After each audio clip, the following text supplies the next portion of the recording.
Hello friends, welcome to the origin X institute. और आज हम आपके लिए क्लास लाए हैं डैम प्रूफ कोर्स की, डीपीसी। आप जानते हैं डीपीसी क्या होता है।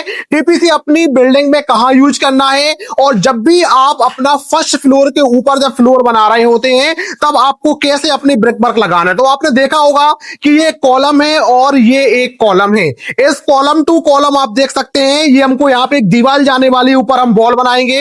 ये भी कॉलम आप देख रहे हैं, आप दीवार बनाने वाले हैं। दीवार के लिए सबसे पहले आपने वन लाइन ब्रिक वर्क किया, आप देख सकते हैं आपने वन लाइन ब्रिक वर्क किया है। और वन लाइन ब्रिक वर्क हम क्यों करते हैं, ताकि हमारा ये क्लियर हो सके कि इसके ऊपर ही हमारी अब दीवार जाएगी। अब इस वन लाइन ब्रिक वर्क के बगल में तो क्या हो जाएगा, टाइल वर्क हो जाएगा। यहाँ पे पूरा टाइल वर्क लग के तैयार हो जाएगा, और इस वन लाइन ब्रिक वर्क से फिर आपकी ओरिजिनल दीवार जाएगी, जो आपको एक्सपोज रहेगी, आपको हमेशा दिखती रहेगी। तो आप वन लाइन ब्रिक वर्क कैसे करते हैं, आप ब्रिक को जोड़ते हैं मोर्टार की हेल्प से। मोर्टार होता है the mixture of cement and sand. Cement, sand और वाटर का मिक्सचर होता है, उसको आप इसमें मसाला बना के, मोर्टार बना के उसको आप ब्रिक में जोड़ते हैं और ब्रिक वर्क आपका तैयार हो जाता है। वन लाइन ब्रिक वर्क आपने किया। अब मैं आपको दिखाना चाहूंगा, यहां भी हमने पूरे में वन लाइन ब्रिक वर्क किया है।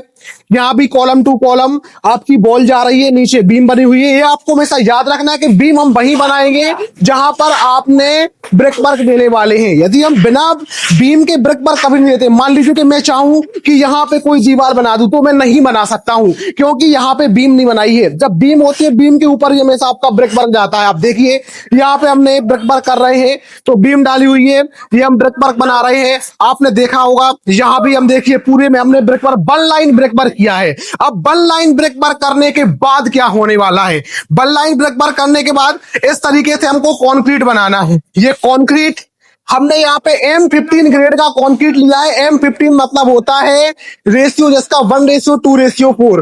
1 पार्ट सीमेंट है तो 2 पार्ट सैंड है और 4 पार्ट एग्रीगेट है। हम ये कंक्रीट बना रहे हैं, आप देख सकते हैं mixture of cement, sand and water. अब मैं आप लोगों से पूछूंगा, आप मुझे कमेंट करके बताइए कि M15 ग्रेड कंक्रीट के लिए वाटर कितना लगेगा, पानी कितना यूज होता है।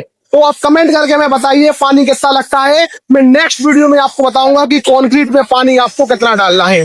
अब आपने जब यहाँ पर ये बना लिया है, कंक्रीट अपना बना लिया है, तो कंक्रीट के बाद जो आपने वन लाइन ब्रिक वर्क किया था, वन लाइन ब्रिक वर्क के ऊपर आपने ये 2 इंच की डीपीसी डाली है। जो कंक्रीट आपने M15 ग्रेड का कंक्रीट बनाया था, वो वन लाइन ब्रिक वर्क के ऊपर आपको डालना है।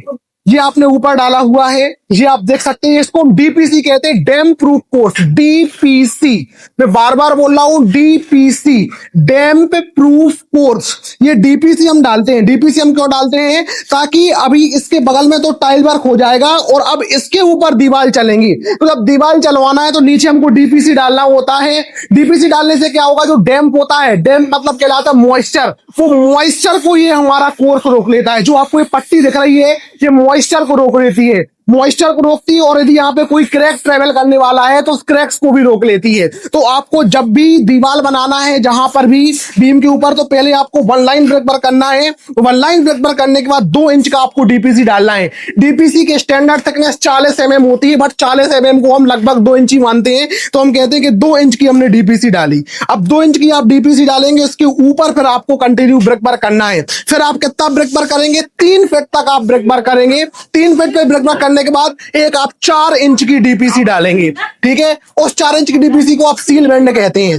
फिर आप ऊपर 4 फीट तक ब्रिक वर्क करेंगे, फिर आप 6 इंच का आप डालेंगे, लिंटेल बैंड डालेंगे। तो नीचे की डीपीसी 2 इंच की, सील बैंड आपका 4 इंच का, और लिंटेल बैंड आपकी 6 इंच की, और फिर कंटिन्यू वॉल आपकी चली जाएगी। इस प्रकार से पूरी दीवार आपकी स्टेबल रहेगी, पूरी दीवार आपकी बिल्कुल फिक्स रहेगी, स्टेबल बनी रहेगी, और स्ट्रक्चर आपका सेफ बने रहेगा। तो आपको याद रखना है, जी आपको डीपीसी जरूर डालना है ब्रिक वर्क के ऊपर। अब मैं आपको यहां पे साइड पे दिखाना चाहता हूं, आप देखिए कंटिन्यू हमने जहां जहां पर भी वन लाइन ब्रिक वर्क दिया है, सभी जगह पे हमने डीपीसी डाली है। आप देख सकते हैं सभी जगह पर हमने डीपीसी डाली हुई है। ये आप देखिए हर जगह पे हमने डीपीसी डाली हुई है। ये डीपीसी डालने से हमारा डैम्प जो मॉइस्चर होता है वो रुक जाता है। अच्छा स्टूडेंट, मैं आप लोगों को एक चीज पूछना चाहता हूँ। जो मैंने कॉलम बनाया है, ये क्वेश्चन आप सभी से, इसका आंसर मुझे कमेंट में दीजिए। इसमें हमने ये आप देख सकते हैं हैकिंग क्यों की है। हैकिंग मतलब इसको हमने छीला है, छेनी लगा के इसको हमने यहाँ पे स्ट्रोक किया है और देखिए छील दिया। ये हमने क्यों किया है, आप कमेंट करके मुझे बताइए। कमेंट करके आप मुझे बताइए। यदि आपसे नहीं बनेगा तो अगले वीडियो में आपको बताऊंगा कि कॉलम में ये हैकिंग क्यों की गई है, why we have to do the hacking in the column. अब इसके बाद अब आप देखिए ये हमने हर जगह डीपीसी डाली हुई है और यहां पर आप देख सकते हैं हम डीपीसी डालते कैसे हैं। डीपीसी डालने के लिए आपको मैं साइड आ जाता हूं, आप लोगों को क्लियर दिख जाएगा।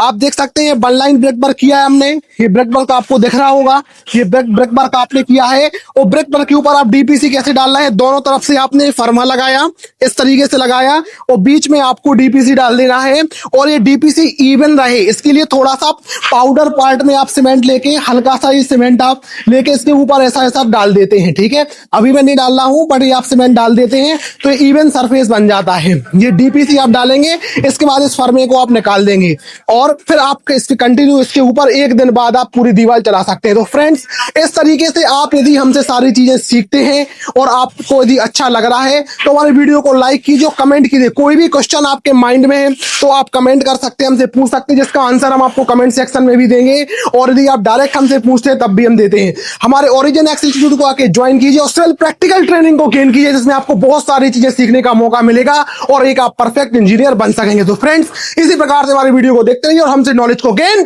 करते रहिए।